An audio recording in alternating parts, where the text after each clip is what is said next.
मत्ती 22:11 में ऐसा लिखा हुआ है कि जब राजा अतिथियों को देखने भीतर आया तो उसने वहां एक मनुष्य को देखा जो विवाह का वस्त्र पहने हुए नहीं था। उन दिनों में ऐसी प्रथा थी यहूदियों के वहां पर कि जो मेजबान होता था, जब वो अपने फंक्शन में या विवाह में बुलाता था तो वो लोगों को, मेहमानों को विवाह के वस्त्र वेडिंग हॉल में एंटर होने से पहले पहनने के लिए देता था।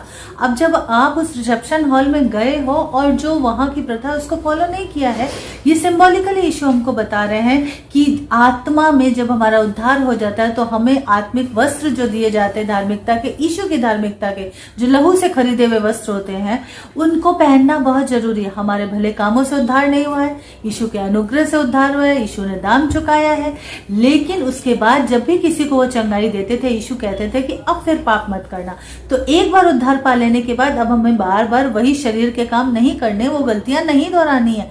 हम कहते हैं our god is god of second chance. Yes, it's true, our god gives us second chance.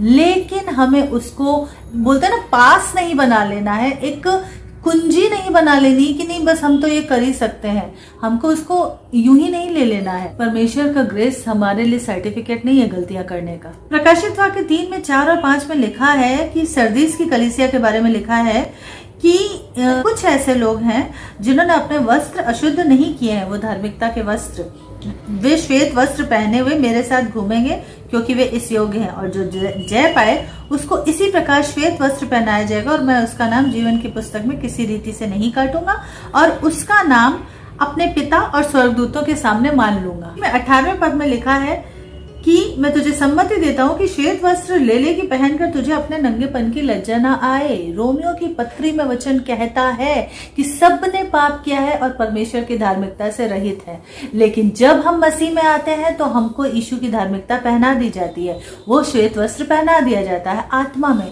और इसीलिए हमें कुछ भी ऐसा नहीं करना है कि जब हम फाइनल जजमेंट डे, प्रकाशित वाक्य 19 में जैसे लिखा, मेमने के विवाह के भोज में हम सब आमंत्रित हैं, वहां जाएंगे, तो जब हम वहां पहुंचे तो ऐसा ना हो कि हमारा वो आत्मिक वस्त्र कहीं मैला हो गया हो, या हम उद्धार तो पा गए लेकिन हमने मसीह के तरीकों से चलना ही नहीं शुरू किया। यानी कि विवाह के भोज में वो व्यक्ति आया पर उसने जो वहां का कस्टम था, जो सिस्टम था, वो चीज मानी ही नहीं। बहुत से लोग उद्धार पाने के बाद भी मिलावटी जीवन जीते रहते हैं। परमेश्वर उस रीति से आपको एक्सेप्ट नहीं करेगा। सिर्फ और सिर्फ यीशु के वफादार दुल्हन बनोगे तो एक्सेप्ट किए जाओगे। और इसीलिए उद्धार पाने के बाद वो काम छोड़ देने हैं जो पहले हम शरीर के काम करते थे। प्रकाशित वाक्य 19 में इस बात का जिक्र है कि मेमने के विवाह का समय आ पहुंचा, आनंदित और मगन हो, उसकी दुल्हन ने अपने आप को तैयार कर लिया। हम और आप उसकी दुल्हन है और हमें अपने आप को तैयार रखना है, अपने तरीके से नहीं, ठीक वैसे जैसे मसीह चाहते हैं, जैसे बाइबल बताती है, जैसे पिता की इच्छा है, वैसे जैसे उस मेजबान की जो हमको बुला रहे हैं विवाह के वस्त्र पहन के उस मेमने के विवाह में, उसकी इच्छा के अनुकूल तैयार होना, उसके अकॉर्डिंगली तैयार होना है। क्योंकि लिखा है उसको शुद्ध और चमकदार महीन मलमल पहनने का अधिकार दिया गया, क्योंकि उस महीन मलमल का अर्थ पवित्र लोगों के धर्म के काम है।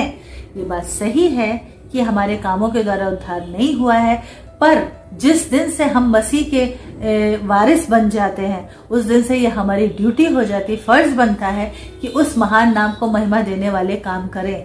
यहाँ पर लिखा है उस महीन मलमल का अर्थ पवित्र लोगों के धर्म के काम है। कामों से उद्धार नहीं हुआ है, पर मसीह के नाम को ऊंचा करने वाले, जैसे हम इस धरती के पिता के नाम को ऊंचा करने वाले काम करते हैं। जब हम अच्छे मार्क्स लाते हैं, जब बच्चा किसी बड़ी चीज में, बड़े एग्जाम में क्वालिफाई करके सेलेक्ट होता है या कुछ बड़े काम करता है, देश में उसका नाम होता है, तो पिता का सीना, पिता का सिर फक्र से ऊंचा होता है। तो वही काम हमें उद्धार पाने के बाद करना है। पिता परमेश्वर यहोवा का, यीशु मसीह का सिर हमारे कारण फक्र से ऊंचा होना चाहिए। स्वर्गदूतों के सामने यीशु का सीना हमारे लिए चौड़ा होना चाहिए। वो काम हमें करना है और हमें वो विवाह का वस्त्र धारण करके और इस बात की चौकसी करनी है कि वो मैला ना हो। आमेन। God bless you.